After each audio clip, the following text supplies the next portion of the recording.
You're watching the Battered Fans Network. Chris, they're on to back. Welcome to episode number 1 of the episode number 50, episode number 98, episode number 145 of the Battered Herons podcast. You know who else is back? Aliens. Right now with the whole Messi conspiracy, all is set up for him. It's tiring to hear the same garbage and people whining.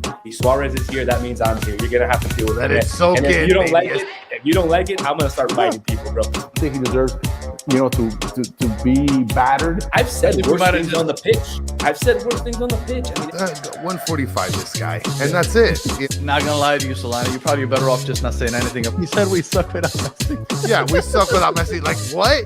happy 200. We done this 200 times, Chris. I mean, after that introduction, I'm doing terrible. I didn't know that, but Disaster. This show is just a disaster. I'm not even gonna sign out. And while you're at it, get that thumb, put it to work, like and subscribe. No question about it, I am ready to get hurt again.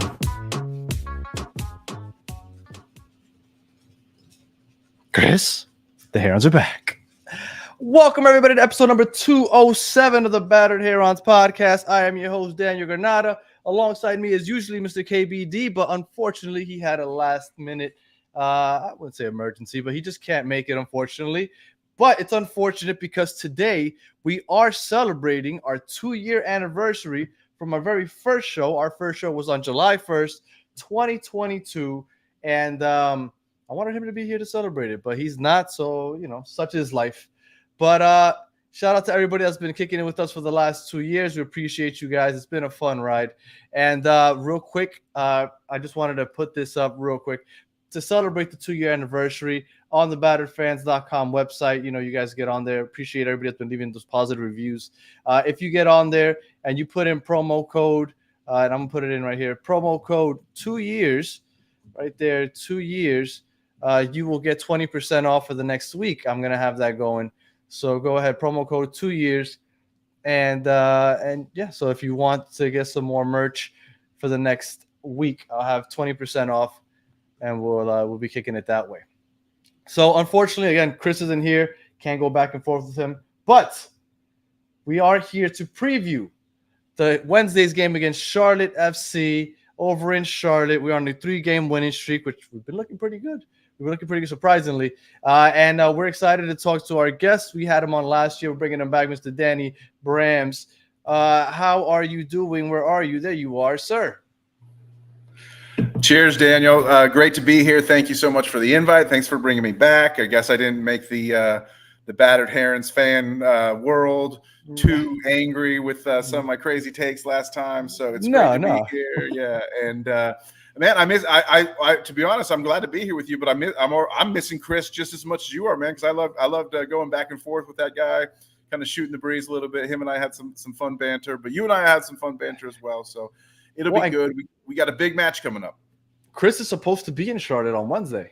Yeah, and it's possible that we might be able to meet up. So I would definitely get some pregame recs for him for sure. Life is good, and it's going to be crazy. I mean, the day before, it's July 3rd, the day before the 4th of July. A lot of stuff's going to be going on. Charlotte is probably better this year than they were this time last year, but Miami's a lot better too. So it's tough to say. I keep looking up and I'm like, shouldn't Miami be falling down the table now that Messi's gone to Copa America, and yet they keep staying up top? Well, wasn't that was the thing, right? Everybody thought Messi's gone for the summer. That's when Miami will fall off and come back to earth. Sure. And I'm sure Cincinnati's been feeling that way also because they've been on our tail for quite a while. Mm-hmm. And they don't lose, but we haven't been losing either. So it's been fun to watch. Since he still got you on points per game. So, I don't know. And they got one game in hand. They got a late equalizer against us. We should have taken all 3 points from Cincinnati when they came here to Charlotte, and they got we had a stupid play right at the end of the match that let them equalize and steal a point back. So, and they did the same thing against Philadelphia just like 2 or 3 weeks ago. In the 100th minute, they scored a goal. So they've been lucking out also. So I'm not too worried about it. We actually played them on Saturday. Okay, that's a big match. So you guys, Charlotte might benefit if Miami overlooking us, looking ahead to that big Cincy. Right. So hopefully not, because obviously if we lose, we're screwed also because we can't slip up. But I mean, they might be thinking ahead because that's a big game on Saturday, and then you guys play Cincinnati the Saturday after. Yep, and then we do the Cincy double. We do the Ohio double. Excuse me. We do like Cincy on Saturday, Columbus on Wednesday. So yeah, it's not going to be easy. We did beat Columbus when they were here, thanks to an early red card for them. That helped a lot. It's wild, man, to think of where Inter Miami FC was. You talk about your 2-year anniversary. Congratulations, 2 years. Appreciate that. That's excellent. You know, Chris, I mean, your husband forgot your anniversary. You know, we hate to see that. I know he should have made it a point to come on here today. He owes you of all days, flowers or something for sure. But if you think about when you guys started this pod, right? That was way before you had Messi and Miami. I always used to say, I thought in that era, I always just joked. I was like, Inter Miami is not even a club; they're just a brand. You know, that was my mantra that I'd always say. And how things have changed in 2 years that you guys are looking now at a potential supporter shield. Congratulations on all the success for sure. Well, I think what has me in the best of moods is the fact that we've looked good after Messi and Suarez left for Copa America, because before then. Off the top of my head, I can't remember how many games it was. It was 3 or 4 games that Messi didn't play, and we won one of those. Sure. And we've lost 2 of them, and we drew maybe 1 or 2 of those. So we didn't feel great. We felt like this team is Messi dependent, and you don't want to be that because he's 37 years old now. Inter Messi, yeah. And I don't blame him. I get it. Look, and I'm okay with it. Some people hate it. I'm okay with it. I know that Messi brought the winning vibes and the fans and all that other stuff, but I've felt really good after the last 3 games, knowing that we can continue to win, even though Messi's gone. Like, how could you not feel good? I mean, Tata has been proving his worth because everybody said anybody could do it with Messi, right? Tata's a horrible coach. Whenever he doesn't play, Tata loses. But he showed his worth the last 3 games, and it hasn't necessarily been easy opponents either. Like, they've been winning on the road against Columbus, against Nashville. Against Columbus, yeah, exactly. At Philly. It's not easy. Yeah, we went at Philly. Charlotte went at Philly, and it wasn't the result we were looking for. So, and even in your game against Nashville, right? Like that you were up 2-0, and then Mukhtar scores a penalty with like 20 minutes left to play, and you're like, oh shoot, are we going to drop points here again? But they were able to hold on. So I got to show. I've shown so much hate to Miami in the past but I'm an honest person, and I can admit when things have changed, and so I just got to show a little love to Miami this time, I guess. I don't know. Turn over a new leaf. I'm not the same trash talker I used to be, I guess. We kind of like the hate though, so yeah. I'll try to summon some of it back for sure, no doubt. I mean, it is a rivalry podcast here. We got to have some banter for sure, but I got to admit I'm impressed by Miami because of in the absence of Messi and Suarez, the youngsters are stepping up. Kamasi, Campagna. That Gressel is sort of like really taking on a leadership role in Messi's absence. I can't hate too badly on what I see from Miami. And I think that Charlotte can get a win here. I know we'll start to get into the game. I expect Charlotte to win because we're at home. I think we should win at home. We don't give up a lot of goals at home. We give up the fewest goals in the league at home, I believe. So it's not going to be an easy task, but I expect to win. But it's an important match for Charlotte because we're looking good. We had a slip up last match. We dropped from 4th in the table to 6th in the table. Not good. And we need to come in, and a win against Miami would be a statement win for Charlotte for sure. Well, that game against Houston that you guys just dropped, bro. Houston had like 100% of the possession. Like they were just dominating. Is that how you guys usually play? Do you guys usually allow the other team to just hold the ball and then you play the transition? Or how does that work? Because I felt like it was almost by design. What can I say? It was hot and humid. It was Houston. It's Houston. Yeah, it was Houston. I mean, the problem was that they got an early goal and then they just would keep 10 men behind the ball. And I would say Charlotte's not a possession-heavy team, but we like to be mostly in balance of possession. We can absorb pressure, and we have a very organized defense. That's the one thing that our new manager this year, Dean Smith, has brought to the table is with his Premier League pedigree. He's organized Charlotte, and he was not known as a defensive coach over in England. He was known as sort of like a high-flying attacking specialist type of coach. But here in MLS, you don't have to do that much to really step up the defense. And all it took was just organization, because like a lot of times we were trying to play a really complicated defensive system last year. We had a coach who Latanzio, who had been very in the Man City sort of mold, and he wanted this thing where, like in possession you play this position, and out of possession you play that position, and guys were always getting lost in the transition of moving, like where they were supposed to be with him without the ball.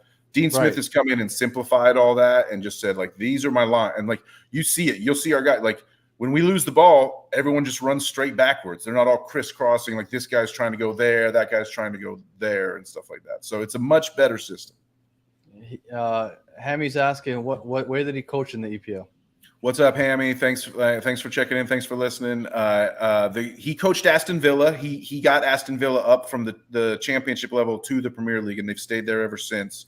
And then he was fired after a few years, and they sort of went on. He coached Jack Grealish and a lot of those young guys that came up in that Aston Villa team 4 or 5 years ago. And then he took over. He got the job at Leicester, trying to keep them up, and they didn't stay up. They went down, so he got sacked. And then he got the job at Norwich, trying to keep them up in the Premier League, and they didn't stay up, so he got sacked. So he had 2 sort of like failures that were really tough jobs. They were really they were like sort of hopeless cases, and they just brought him in to try to see if he could do it. So he got relegated twice after he left Aston Villa, but his son plays here for Greenville in USL, which is like about 2 hours away from Charlotte. So he had his ties to the Carolinas, and he kind of wanted to come try an American adventure, and we needed a coach, and we wanted to take a big swing. So we went and hired a Premier League manager, and it's made all the difference for Charlotte. Like, we have about the same level of players that we had last year, but we just have a much better coach. This is your 3rd year in existence. Yes. Right? Now, this is the best start you've had in the 3 years, correct? Because the first year you missed the playoffs. Last year you made the 9th seed, which was the play-in game. And then got beat 5-2 by Red Bulls in the play-in game. Well, the Red Bulls are a pain in the ass always. Yeah, going to a must-win at Red Bulls is never a good situation. No, never. And then you fucking hate the Red Bulls. Me too. Yeah. And then this year, like you said, you were 4th just not a week ago. Yep. You're 6th now, and you're in the race. Yep. So this is like 3 years in. You're looking pretty sweet because on our 3rd year we made the playoffs also. And we're doing it with only one DP at the moment. So we had our DPs last year were Swiderski, Josviak, and Copetti. Well, Josviak, we sent him to Spain. We sold him. Swiderski, we sent him on loan to Italy, and we were supposed to sell him. Like, everyone's like, oh, he has an auto purchase clause for his Italian club, Hellas Verona. And then that turned out to not be true. So I actually got in a big there's all this local scrap, all the local podcasts and fan casts and all fighting each other over the truth about Karol Swiderski. And I got burned on that, unfortunately, because I trusted what the GM told me, and it turned out to not be 100% true. So now people think I'm a clown because I was like, he's never, ever coming back. He's never, ever coming back. But now it looks like he actually is going to come back, He's not eligible, I think, until July 20th when we play Austin would be the first game he's eligible for. But he's going to be training with the club, I believe, starting next week. So we'll see. Okay. And then Copetti was kind of he started the season with the team, but he always wanted to go home to Argentina, and we got a chance to sell him. And we have a really awesome young striker. I don't know if you've seen this guy, Patrick Ajamong. He's like 24 years old. He's just a really large, fast dude. He's just and very smart.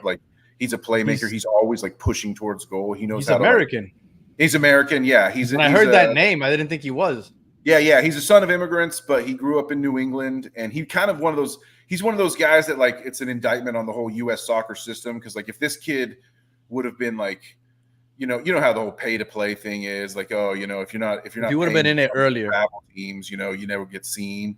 And like Patrick Ajamong, he ended up going to like Central Connecticut State, I think, or like Southern Connecticut as a community college and playing for a year. And then he transferred to University of Rhode Island and played for 2 years.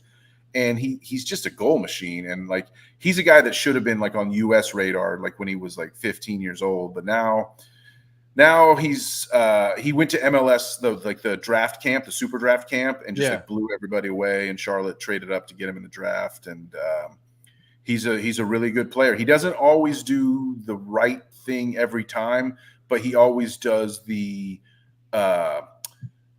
he's always trying to make something happen, which I really appreciate from him. A lot of the fans love him. They call him Big Pat, and he's always like his goal celebration is like to make a hand by the phone. It's like, call Pat. When you need a goal, call Pat. And so he's a fan favorite, and he allowed us to sort of let Copetti leave. So And then we signed one new DP, a guy who had played for Celtic last year, Liel Abada, who's like a DP winger, super fast, just a really accomplished player, has a knack for like getting in the right spots, being on the end of crosses and things like that. But he's had a little bit of a rougher going of it in MLS. He scored 3 goals, I think. He had a brace in one game and then had another game where he scored. He had an assist to Ajamong the other night. So he's finding his way. But the fact that all of that is to say that Charlotte's been doing this with one DP all season for the most part, and we're about to get Karol Swiderski back, who will sort of occupy that second DP spot. I still think we're trying to sell him on, but I see him probably now playing a couple games for us at the very least. And so it'll be interesting to see like what it's going to be like when Karol's back for real. Like you said, he wouldn't be. Yeah, I planted my flag on this. He's never ever coming back. And hey, look, everybody hates me. For people that watch this show, they know nobody is more stubborn than Chris himself. If he says something, he's gonna stick with it. I'm gonna get to Chris right now. Hammy's asking, you guys gonna watch the USA game? We usually come on at 9:00. We came on at 8:00 purposely for the USA game because we are not missing that.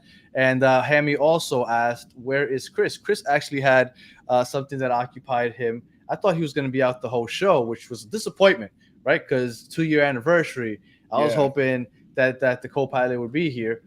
And as it turns out, he just showed up.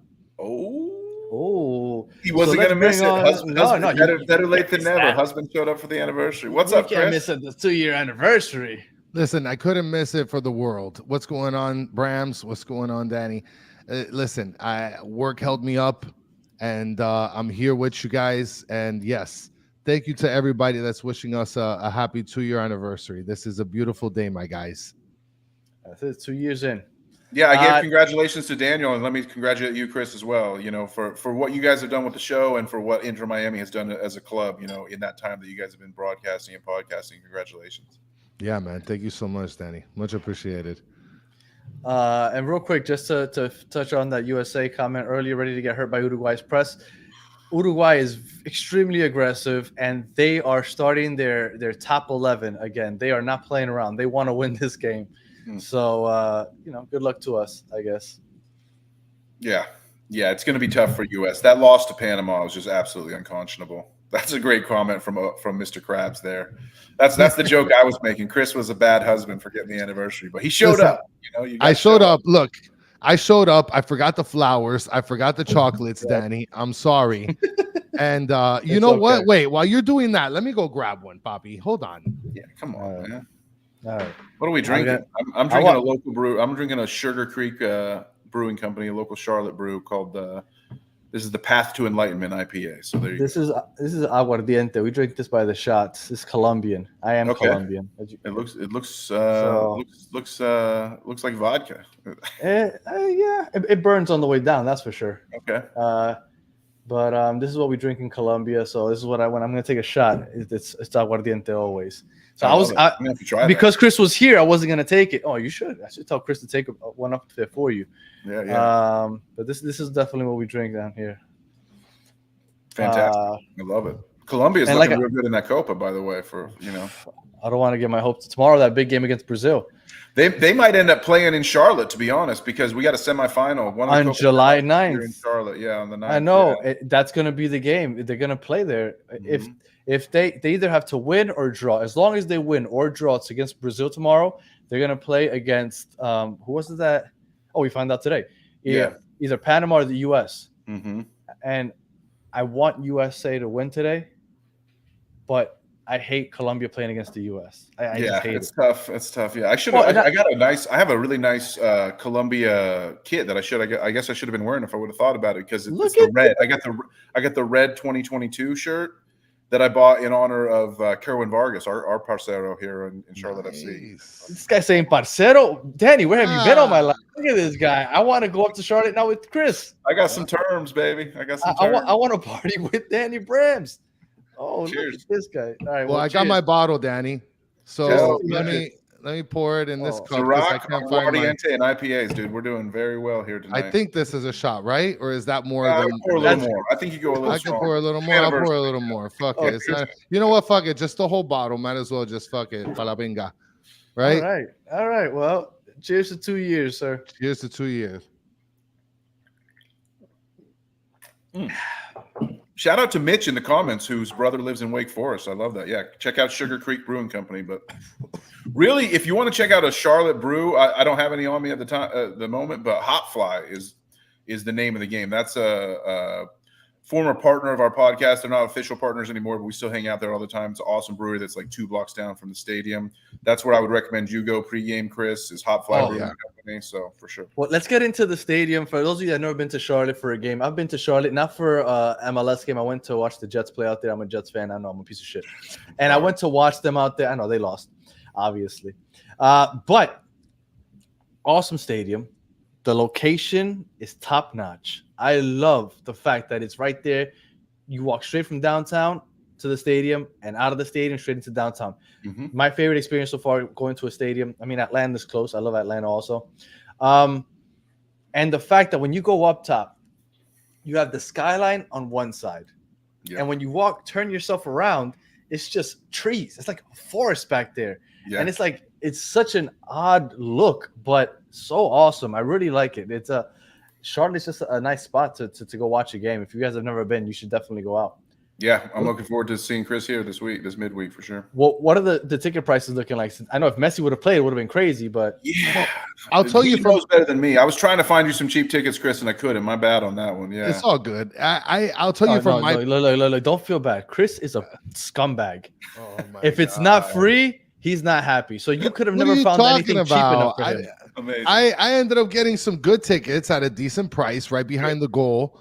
Because that's where we have our season tickets here in Miami, Brams, is that my son wanted to see it from the same perspective. So I ended you up get getting that tactical view, it's beautiful. Yeah. Now, Now, the thing is, when I shopped for tickets, they're actually more expensive now than they were earlier this week. So I thought that the prices were going to drop, but I've actually been seeing some of the prices increase. Now, you can still get seats for like $30, right? Not too bad. Like, it's a huge stadium. Yeah, you can still get seats for $30, but prices have increased. So like if you want like lower bowl, the prices have been going up like 10, 20, 30, $40 depending on the seats. Do they open up the upper deck usually? It's only for maybe 6 or 7 games per year, which they definitely would have. If Messi was coming, the upper deck would be open. Of course, you have to. Yeah, right. Yeah, not even close. But they opened it for Nashville. I think there's a couple others they opened it for. Though I think they'll open it for Atlanta. So some of the sort of the rivalry games and things like that. I would say that the reason prices might be going up this week is due to the holiday, and maybe people being like, "Hey, I got nothing else going on. Might as well go to the game." I want to go back to that Mitch comment here. Okay, Ciroc, Chris, what is this 2020? Listen, for those of you who don't know, or 2010. For those of you who don't know, Ciroc is probably the smoothest vodka I've ever drank in my whole life. I would live and die with Ciroc vodka. I literally have like 2 or 3 other bottles of Ciroc vodka. I'd rather have Grey Goose. Grey Goose is like overpriced for no reason. Get this, and the smoother than Ciroc. Absolutely not. You're wrong. Next. I love it. What a battle. All right. All right, so it's over though. And there you go. And this is another point right here. Right, exactly. I don't know if you want to. You got that Diddy taint on it. You guys can keep canceling it. I'll buy them at like $5.99. I'm totally cool with that. Go ahead and cancel Diddy. I'll keep buying this shit for like $3. Might as well. I'm good with Diddy, it. Diddy canceled himself. No one's canceling Diddy except Diddy. Yeah. As long as it makes the prices better, I'm good with that. So one quick thing on this show. Before Miami finally lost with Messi against Atlanta, we would constantly say, Miami doesn't lose with Messi. Like that, we just always said it. But we would always have to add a caveat. Except that last game of the season in Charlotte where nothing mattered and he just walked around. Yeah. Right? Because we didn't think that he took it that seriously. He kind of just went out there to appease the fans.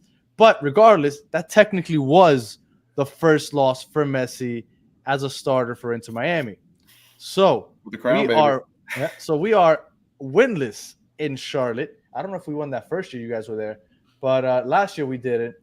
So that now we go into this season, you guys are looking much better.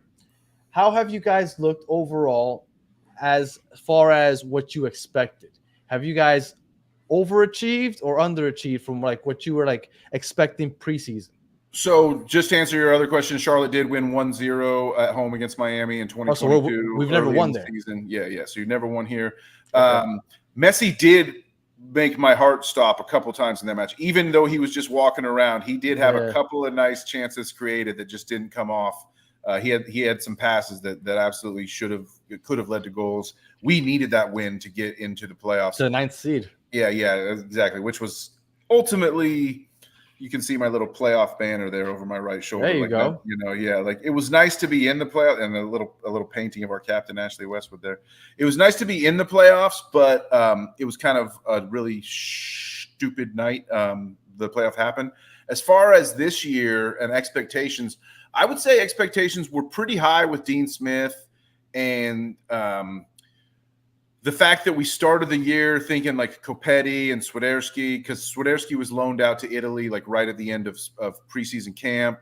Okay. Copetti started the season with us, but then he got hurt, and then by the time he finally got back from being hurt, he was pretty much almost sold at that point. He scored, so Copetti scored his first goal for the team for Charlotte, and he did a big like shush to the fans, and he was like basically telling his own fans to shut the F up because we were had been criticizing him so much, and then literally like 2 days later he was like sold to Argentina. So it was kind of crazy. So in terms of the top production of the roster, it's been a big disappointment. I would say it's been a disappointment. But the reason that Charlotte FC is doing better than they ever have in their 3-year history of a club, and that we're higher up in the table and just more points at this point in the season than our first 3 seasons, is because of unexpected success and like guys lower in the roster outperforming their expectations. And I'm talking about a guy like Andrew Privet, who's a young center back. He's a college player. He played at Penn State University, and he was a defensive midfielder in college, and he was converted to a center back. He's had an absolutely awesome season as a center back. Our 2 fullbacks, Nathan Byrne and Jere Jurinen, an Englishman and a Finnish guy, have definitely like found roles, and just like they're such a tight unit. Dean Smith, our coach, has a thing. He said this in the preseason. He was like, I told the back line, for every clean sheet they keep, I'll buy them a bottle of wine. And we have the most clean sheets in the league. So he's basically like buying wine by the case right now so he can pay off this promise. So the defense has really stepped up. We've seen guys like Ashley Westwood, our captain, who's one of the older players in the league. He's second. He's probably not anymore because he finally missed a game against Houston. He was suspended for yellow card accumulation. But before that Houston game, he was second in the league for distance covered in all of MLS. And Cole Bassett for Colorado, who's like 23 years old, right, was number 1. Westwood's 32 years old, and like he's like covering all this ground and all that. So it's been really nice to see Westwood. Ajimong, I mentioned earlier, but I think before Chris got on, Patrick Ajimong, our young striker, who also came out of the college ranks, has really just been dominant at times. He's looked a little raw at times, but he's also looked really dominant at times. So I would say the reason that we're doing better than expectations overall is because of unexpected players stepping up to the moment. But our upside is lower than it could be because the guys who are like the most talented, on paper, have not really delivered. You guys have allowed the second least amount of goals all season. Yeah. Yes. And that's our goalkeeper has made some insane saves. And like I mentioned off the top, Daniel, it's the organization that Dean Smith has brought, and just like simplifying things. Like, Chris, is there a better name to coach a team in the Carolinas than Dean Smith? Oh yeah, it's like, so how funny. perfect is that? He had all the jokes like ready to go, like on the tee. Like when he got, he's like, he recognized so I showed up in North Carolina. I saw they already had a highway named after me. I figured I was doing pretty good, Like he definitely embraces the whole Dean Smith thing for sure. And for those, because we have a lot of people that are from other countries and stuff. For those that don't know, Dean Smith was a coach for North Carolina, which is one of the more famous college basketball schools in the country. He coached Michael Jordan.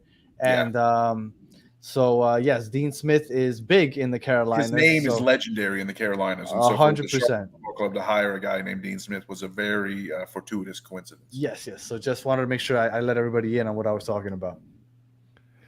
Now, Danny, before you bring up your next point, Danny, I wanted to ask Danny Brams here, because you guys sort of in the last couple games, you've been doing pretty well. I mean, after the Rebels game, you guys won, you tied, and then obviously you get scored on. You lose 1-0 to the Houston Dynamo, which have the most annoying goal song ever by Mike Jones.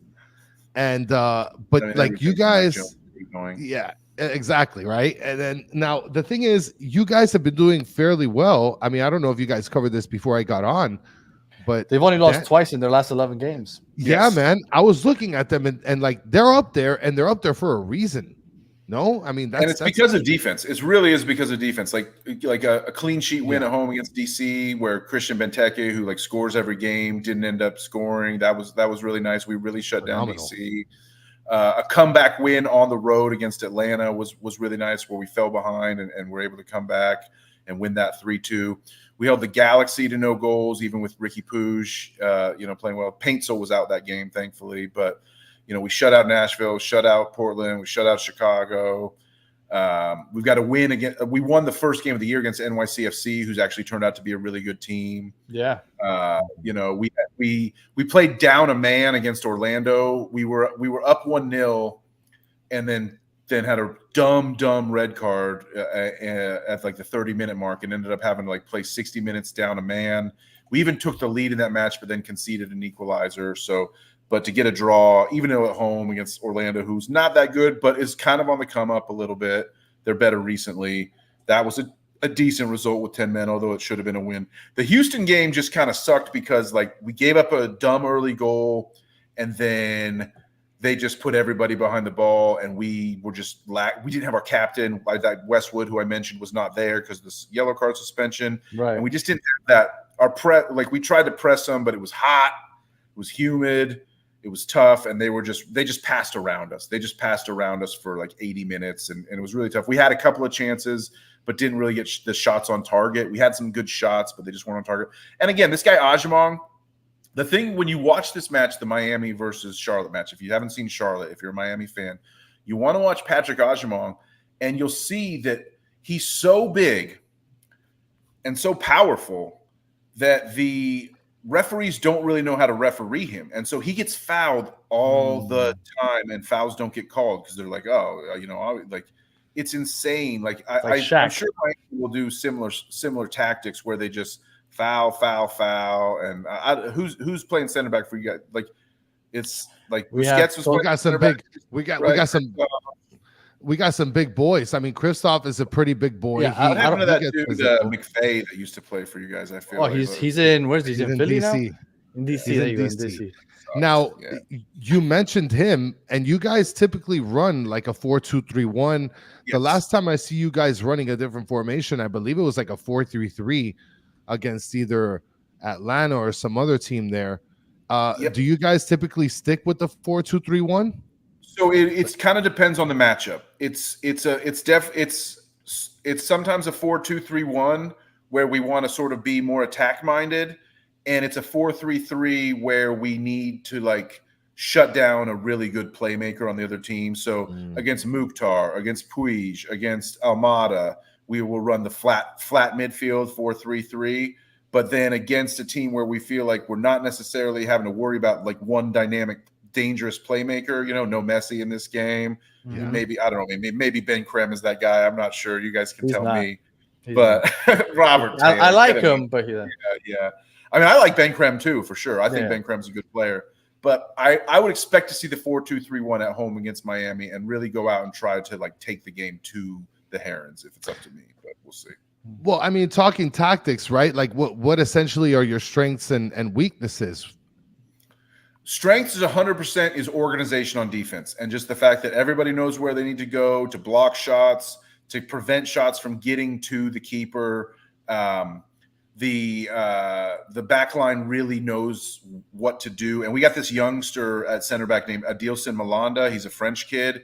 He's not going to be here next year. He will be attracting a lot of interest from European clubs over the winter as a midseason replacement out in Europe, and I'd be shocked if he is still here next summer window. We'll see, just because okay. he's 24 years old and he's just he's a field general out there. He's grown, like we bought him 2 years ago, and he's grown into like this role of just like he's the backline general. I mean, he's yelling at, he's the youngest guy on the back line. He's yelling at everyone, you go here, you go there. So he's just a really sharp player.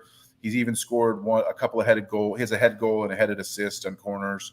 And Adilson Malanda is the strength of our backline. Everybody on the backline is pretty good, and they know their roles, but Adilson Malanda makes it all click.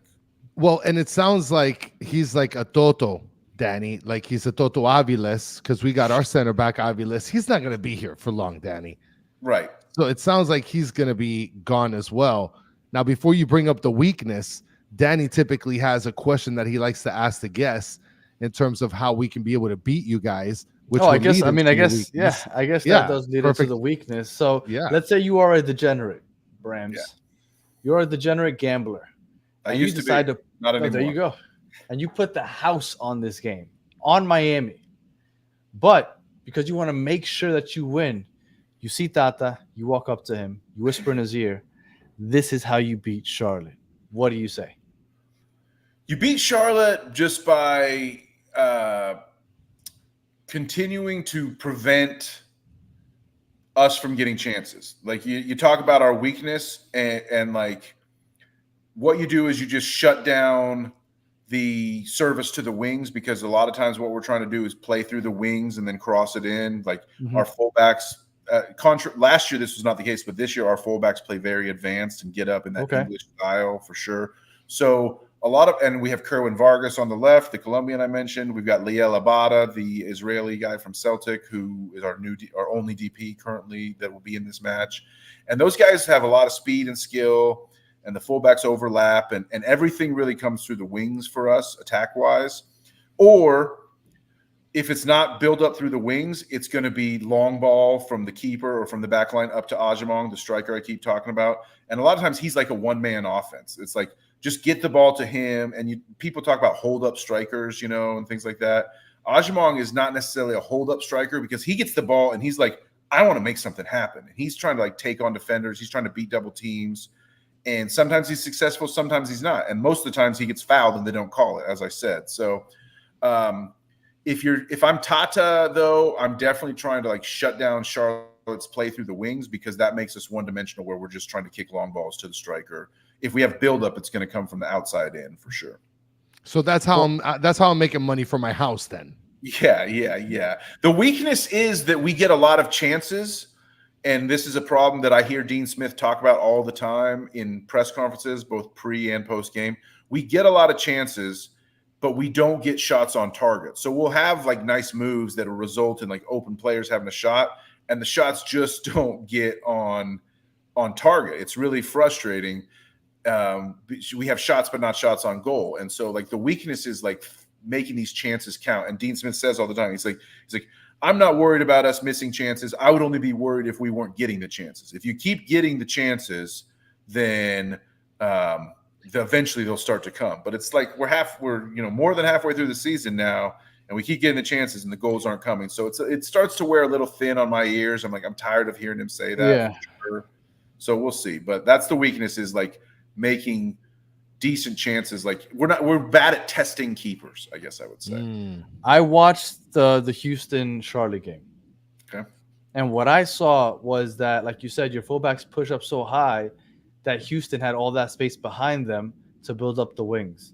And I felt like Houston was constantly just building up the wings and crossing it in, whether it be a low cross or whatever it may be. And that's how they scored, and that's how they kept attacking.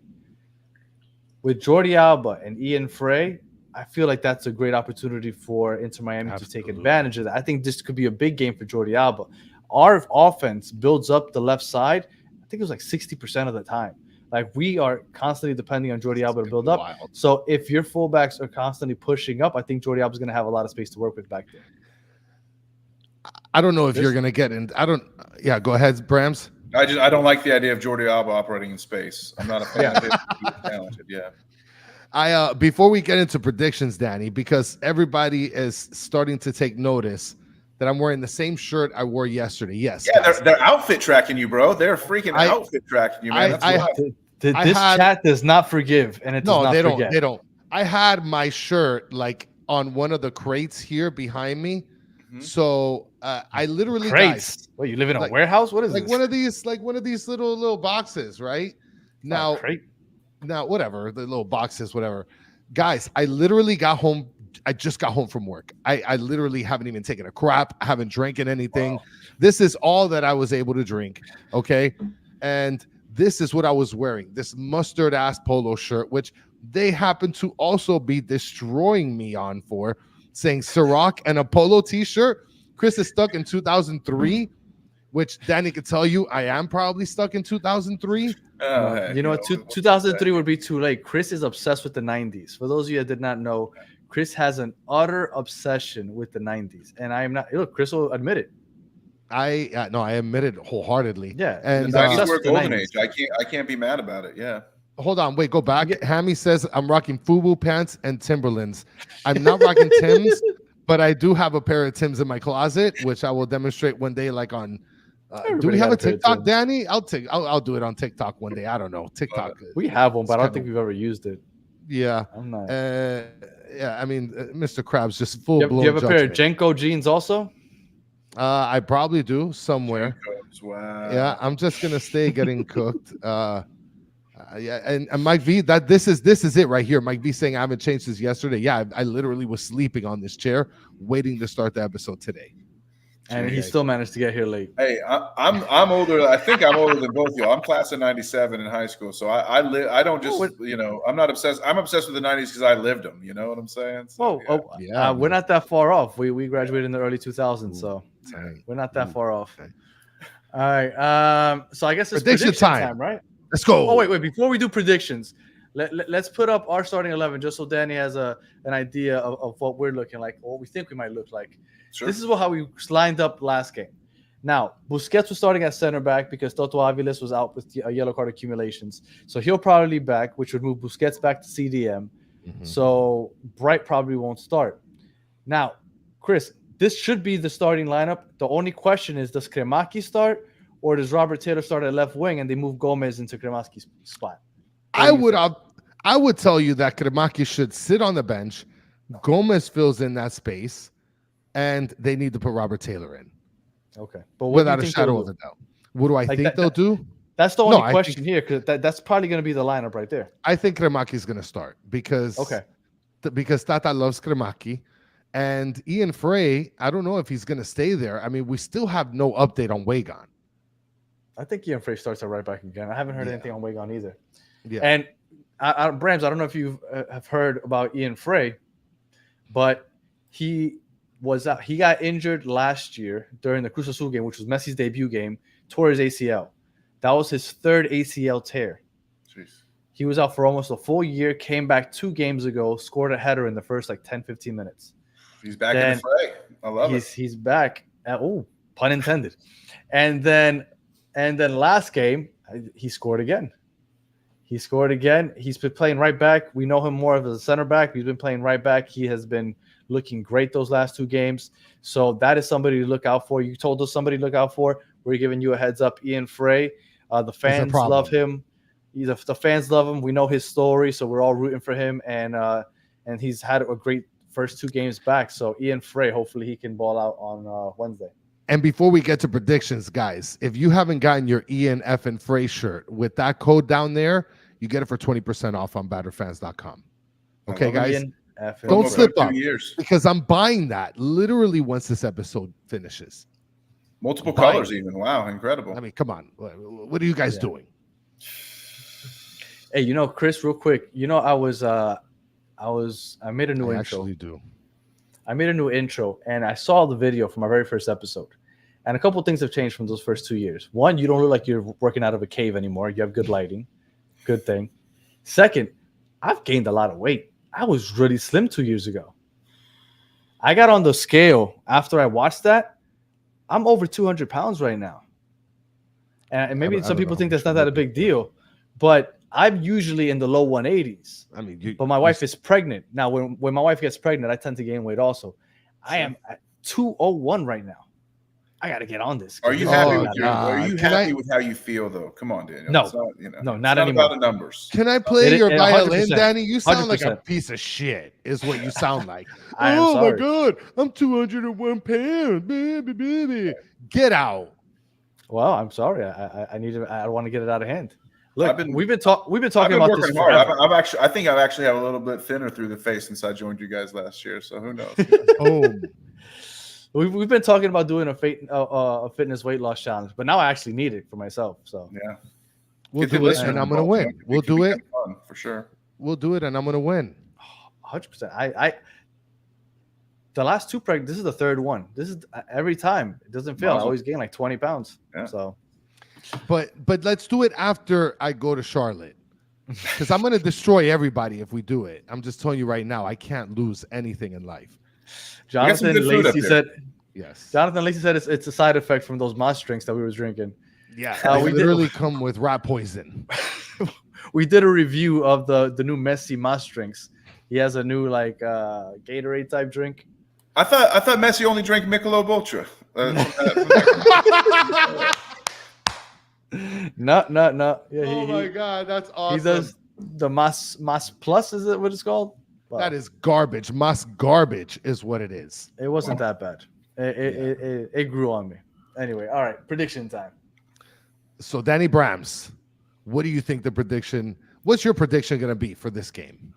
I think it's 2-0 Charlotte. I think our defense is just too good at home, especially. I don't think Gressel is that dude. I don't think Campagna is that dude. If we can keep Christian Benteke off the score sheet, we can keep Leo Campagna off the score sheet. There's no Messi to come save y'all. There's no Suarez to, bite somebody's head off, pun intended again. I just think, Robert Taylor has been a problem for us in the past, as you highlight the number there, Chris. But I just think Charlotte at home is a totally different animal. It really sucks that we lost to Houston at Houston, but back home, it's going to be real nice. I think that the club knows how important this match is. And I have to think that eventually, getting our captain back is going to be huge after he missed the Houston match. I see goals coming. We've started to create more goals in the short term. It's been rough.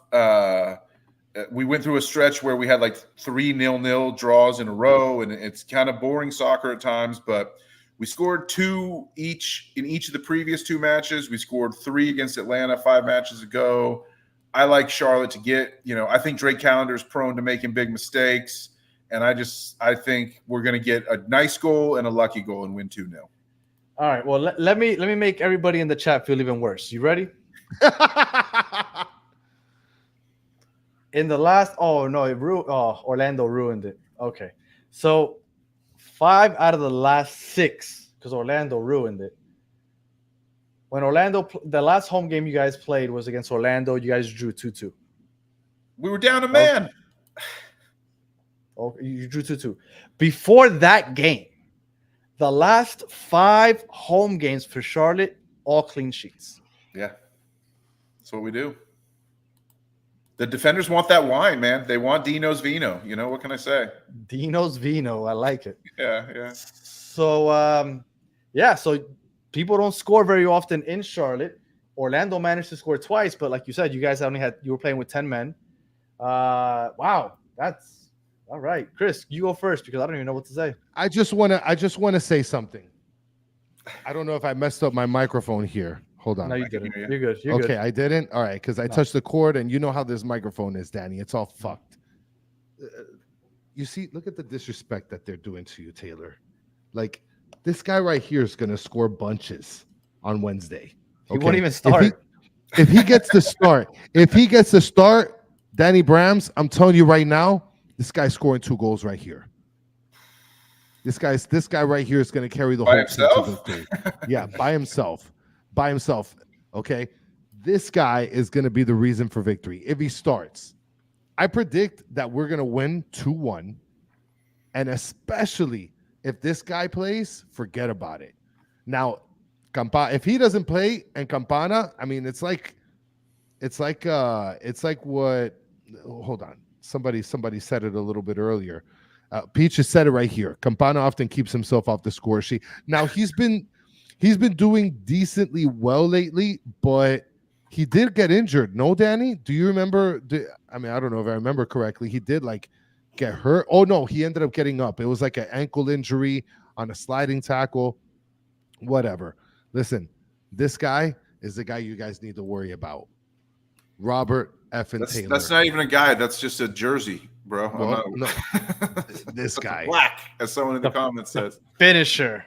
Yeah, he scored. I think he's got 2 goals career against us, right? Like, he definitely tends to do well against Charlotte. He definitely scored one in 2022. I'm trying to remember in 23. I'll have to look it up, to be honest. But yeah, he's been dangerous for us for sure. All right. Well, you said 2-1. I really want to predict the loss.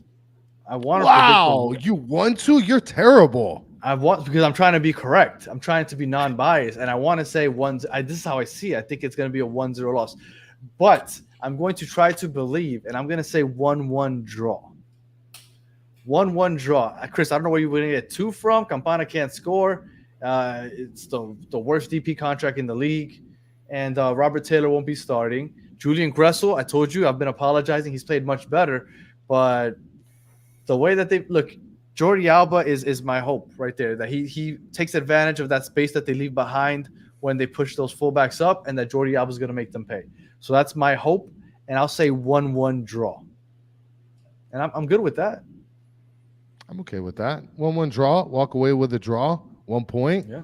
I mean, we've already had 9. I mean, we had 3 wins over this time without Messi, so I'm totally good with that. Yeah, that's what another thing I think is that it's kind of like the other shoe's going to drop. Like you've kind of been outperforming expectations without Messi so far, and so I feel like a midweek game going on the road when you got the Cincinnati match. When we're thinking about Cincinnati, yeah, exactly. So we'll see. I want to say 1-0 loss though. No, but I'm gonna stick with the 1-1 draw. I think both sides would mostly be happy with a draw. I mean, we don't love to draw at home, but against the top team in the league, I think that it would probably be spun as a good draw. So we'll see. But if anybody's predicting more than 2 goals, you're crazy. Yeah, it's gonna be a slog for sure. It's gonna be a grindhouse, as they say, the whole match for sure. Sorry, me I just paid for a full flight and tickets to go watch a slog fest. It won't be as bad as that Houston match. That was real rough on Saturday. Yeah, for sure. Absolutely. All right, so let's see. The USA Uruguay is about to get started soon. So Chris, let's get to your battered questions before we sign off here. Yeah, I mean, I don't remember if we did the shopping cart thing with Danny Brams. Do you remember anything about it? Okay. We did not. All right. So, Danny Brams, we're about to get a little interesting here. When I go grocery shopping, I hold my cart like a man from the front of the shopping cart. Now, Danny holds himself over in the back of the shopping cart like a weirdo. So, how do you shop when you shop with your shopping cart? I mean, the reason there's the handle's on the back, man. You know, like what can I say? Like I use the handle that's there. So and also I'm trying to keep everything in front of me. Like, am I just slamming stuff behind me? Then I forget I'm not looking backwards. I don't see what's in the shopping cart. I forget how much I'm spending. I like to grab stuff, put it down in front of me, and then I've got the whole like a man. I can see the whole game plan in front of me. If you want to talk about a man is someone who wants to know what he's dealing with, not someone who wants to set it forget shit and just leave shit behind him and leave a trail of destruction. You never know what's going to happen. So I appreciate what you're saying, Chris, and I'm not mad at you for doing it your way. I don't think you can crap all over people who do things the real way, which is just use the handle and push it through. I do we have somebody in the. A real man just carries the cart on his shoulder. Yeah, I put all my groceries on my 2 giant biceps, man. I just We had a guest. We have somebody in the chat, Joe Kerr. He's not with us right now, but he said that Chris pushes his cart like a homeless person. Right. Exactly. Listen, exactly. When I shop, I don't care about what destruction I create. I run over babies and children as I go, and I just don't even look back. It's always you know how big of a hypocrite he is. When COVID was going on, I started going the opposite way of the arrows. because it was like a foot away from the end of the. I'm not gonna go around to Gotta go follow to the where I'm arrows. basically standing already. But you're Gotta ready follow to the run arrows. over babies anyway. If they're in my way, then that's their fault. But you got to follow the arrows. Situational ethics, boys. I don't know. I'm not sure how that's going. All right. So Now let's go to then, go ahead. the next one. So you got to make a really critical decision here, Danny Brams. All right. Okay. He's from This the is 90s. He where- needs to know. Yeah, this is where boys become men. Okay. Okay. Now, here we have two groups. Which group are you siding with here? Man, I got to go with NSYNC, dude. They had the bangers. They had the bangers. Yeah. I'm sorry, but it's gonna be me. I mean, it's gonna be me is like better than anything the Backstreet Boys ever did. Impossible. Oh my God, exactly. Impossible. You're Oh, done, you guys are Danny. crazy. You're done, Danny. Are you gonna ask him your stupid question about Justin Timberlake? Get out of here. But he chose Justin Timberlake. Don't know. Well, if we're talking want it solo that career, way. we might get a little different. But hey, I Want It That Way is like a cult classic. It's like in every sitcom ever, and every comedy movie ever. it's a piece of its time for sure. The lyrics make absolutely no sense though. Like so what can I say? Bye Bye Bye doesn't make sense either. How about you stop being a hater, Danny? How about this? I'm going to go real '90s kid on you. It's really all about New Kids on the Block. As the predecessors to both of those bands. So there you go. I know. Hanging tough. Chris always brings them up. Chris always brings them That's up. acceptable. Listen, they got a Wahlberg on their group. I can't hate on that. Right. And Hammy, by the way, I never exit. I never enter through exit doors, and I look and judge everyone that enters through exit doors. Yeah. Don't sleep on Menudo. Also, by the way, I mean, come on. Let's go multicultural with these boy bands. No doubt. There you go. Pretty Well, I solid, was thinking pretty solid. Proyecto Uno used to be pretty popular also. I don't know if you guys are up on Proyecto Uno. Yeah, Proyecto Uno was pretty big. Yeah. All right. Well, Danny, as always, we appreciate you taking the time to join us. Please let everybody know where they could find you. Thank you guys so much. I'm the proud co-host of the Charlotte Soccer Show with my boy John Hayes. Next time I'm going to send him in here to get in the mix with you guys for sure. But Charlotte Soccer Show is just a show that's all about local soccer and local beer. We focus mostly on Charlotte FC, but we'll cover the Charlotte Independence, which is like a USL League One team.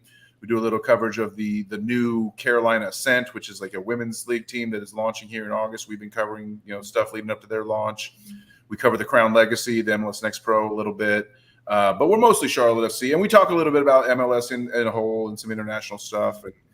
And a lot of one thing you'll get if you follow Charlotte Soccer Show on YouTube, subscribe to our YouTube channel over there. It's called Charlotte Soccer Show, because even when we're not doing shows, I'll do a lot of like edited videos. I'll edit the press conferences down to like little shorts and videos and like that. So we try to just cover the team. It's not all about us. We're just like voices for the fans and local beers. Like I said, we always try to highlight the local beer scene here in Charlotte because it's a good one. And we love people to hit up the YouTube channel and subscribe if they want to learn more about Charlotte and just another team in the league. Thanks for allowing me a chance to plug. No, for sure. For those of you that are going to watch the USA Uruguay game and you're curious to hear from Solana, Mr. Uruguay himself, we will be back after the game for the Battered Herons en Español with Solana, and I'm sure he's going to have plenty to say about that game because he's Mr. Uruguay. So we'll see. He already said the fix is in, so you know where his mind is at. So, hey, they just kicked off, it looks like, so I'm definitely looking forward to going and watching that. I do want to say one person, I saw one comment early in the stream. Someone said, "Is Tim Ream coming to Charlotte, the U.S. center back?" I think he probably is. So that's just look for Charlotte. Yeah, I mean, I don't think he's going to be a starter, but I do think he's going to be brought in for depth. The back line is like so organized and like such a great partnership with Privet and Milan. You don't want to mess that up. Yeah, I don't want to mess that up, but I don't mind bringing Ream in for some depth for sure. Yeah. All right, Chris, any final words? No, can't wait to see Mike V join if Uruguay loses. And it was a pleasure, guys. Thank everybody so much for joining us for 2 years. I mean, look, this has been an awesome, amazing ride, guys. And thank you so much, everybody, for joining us. It was much appreciated. If you're listening on audio, we appreciate you listening all the way to the end. Please leave us 5-star comment, review, all that good stuff. If you're listening on YouTube, thank you for watching all the way to the end. Please like, subscribe, share, tell your friends. And as always, if you're part of the chat, you guys are the best part of the show. We appreciate you hanging out with us, and enjoy the USA game. We'll be back tonight after the game. Hopefully we win. If not, we'll be back anyway. So until the next one, have a good one.